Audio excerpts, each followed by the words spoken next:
يا رب العالمين صل على طه الأمين في كل وقت وحين املأ قلبي باليقين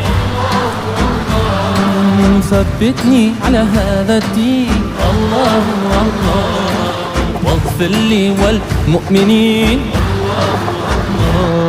حسبي ربي جل الله ما في قلبي غير الله نور محمد صلى الله لا إله إلا الله Allah. God bless you all. Thank you.